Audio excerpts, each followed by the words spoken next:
Assalamualaikum warahmatullahi wabarakatuh. Selamat pagi, salam sejahtera untuk kita semua. Salam rayu, salam untuk saudaraku semua yang ada di Indonesia maupun yang di luar negeri. Semoga berbahagia. Bagi mereka yang baru menderita sakit, mudah-mudahan dikasih kesembuhan secepatnya. Dan yang beraktivitas mendapat uang yang banyak dan melimpah. Amin. Jadi kita Indonesia sekarang diburu dalam arti positif, yaitu pemimpin-pemimpin dunia, negara besar begitu antusias untuk bertemu dengan Presiden Joko Widodo. Mengapa kepengen bertemu? Begitu pentingnya bagi para pemimpin itu. Tentu ini ada faktor kepribadian dan kepemimpinan Jokowi sendiri yang sudah diakui oleh dunia dan disebut sebagai the great leader, bahkan ada yang menyebut sebagai genius leader. Tetapi selain faktor Jokowi, ada faktor lagi yang bikin semua pemimpin ingin bicara dengan presiden kita, yaitu tentang Indonesia, negara kita sekarang makin aktif menjadi pemain di panggung dunia internasional. Jadi raksasa ekonomi negara-negara maju sekarang udah melirik ya.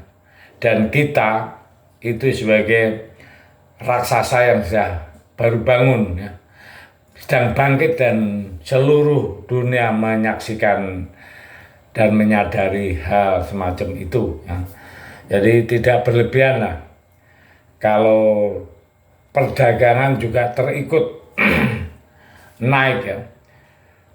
Di bulan Agustus ini, September ini ada kenaikan ya. Tapi ngitung September kan ini dibicarakan adalah Agustus ya. Ada kenaikan dibandingkan bulan Juli ya. Dan neraca perdagangan Indonesia surplus 3,12 miliar US dollar. Jadi Indonesia di bulan Agustus tahun 2023 kembali mencatat surplus perdagangan sebesar 3,12 US dollar. Nah, surplus bulan Agustus terdiri dari atas non migas sebesar 4,4 miliar dan migas 1,34 miliar dolar berdasarkan negara neraca dagang surplus ya. Nah, Indonesia dalam bulan Agustus ini mencatat ya, itu surplusnya dari mana saja ya, yaitu dari India itu 1,9 miliar dolar ya, komoditi ada lemak dan minyak hewan nabati. Dari Amerika surplusnya 1,16 miliar dolar. Untuk Filipina 0,83 miliar, dari Singapura 0,73, dari Australia 0,1 dan dari Thailand 0,2. Jadi rata-rata surplus ya. Kita ini luar biasa ya.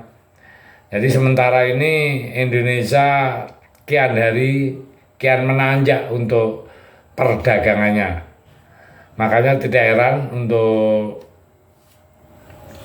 oposan-oposan Pak Jokowi ya, terutama Pak Rizal Ramli itu yang sering mengkritik seakan-akan Jokowi itu halu, seakan-akan mimpi, seakan-akan untuk mencapai Indonesia maju itu tidak mungkin. Nah ini pandangan oposan-oposan yang tidak ada optimisme sendiri ya.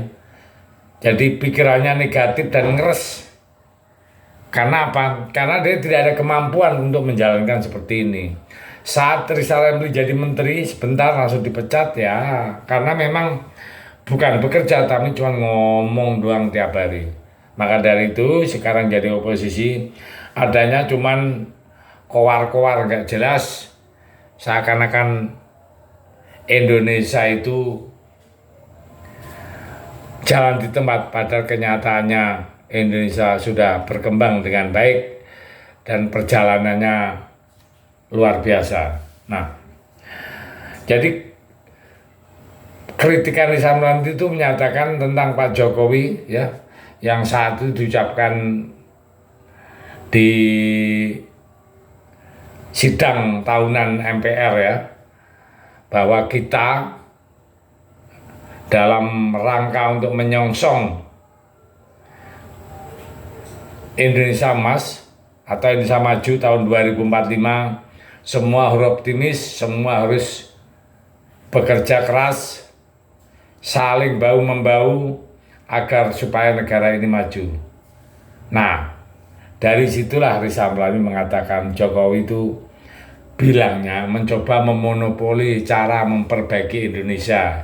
Dia menyinggung niat tersebut dengan hasil kerja Jokowi selama 9 tahun menjabat, yang menurut dia Indonesia makin mundur. Nah, dari pihak Rizal Ramli juga menyoroti capaian pemerintah yang disampaikan Jokowi dalam pidato kenegaraan ya, di sidang umum MPR. Prestasi Indonesia dinilai belum menggambarkan kenyataan lebih lanjut. Nah, Rizal juga mengatakan mimpi presiden sulit terwujud bila melihat tren pertumbuhan ekonomi Indonesia yang seperti ini. Nah, itulah yang dikatakan Rizal Ramli. Tapi ini fakta di lapangan, ya, pertumbuhan ekonomi Indonesia tetap tinggi di tengah-tengah perlambatan ekonomi global. Ya. Jadi catat itu Pak Rizal. Ya. Negara lain itu pertumbuhan ekonomi cenderung stagnan dan menurun. Indonesia itu masih oke. Nah, data ini bukan sekedar ngawur-ngawur aja. Data Badan Pusat Statistik atau BPS menunjukkan pertumbuhan ekonomi Indonesia triwulan kedua tahun 2023 tercatat 5,17%, meningkat dari pertumbuhan pada triwulan sebelumnya sebesar 5,04%. Jadi pertumbuhan ekonomi yang tinggi didukung oleh peningkatan permintaan domestik, konsumsi rumah tangga tinggi sebesar 5,23%. Seiring dengan naiknya mobilitas, membaiknya pendapatan dan terkendalinya inflasi, dampak dari positif ya, dari hari besar, keagamaan nasional, dan gaji 13 itu adalah dampak-dampak positif yang di masyarakat. Maka dari itu Pak Rizal, bangunlah dari sakit hati Anda. Indonesia semua sudah tahu bahwa Indonesia ini sekarang udah bangkit di segala bidang, termasuk di ekonomi juga kita udah jadi raksasa. Ya. Move on Pak Rizal, move on, sudah bangun ya.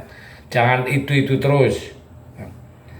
Kalau orang sakit hati Pak Rizal, ya, nggak enak di hati ya. Ya kalau memang begitu terus ya selamatlah menikmati sakit hati yang nggak selesai.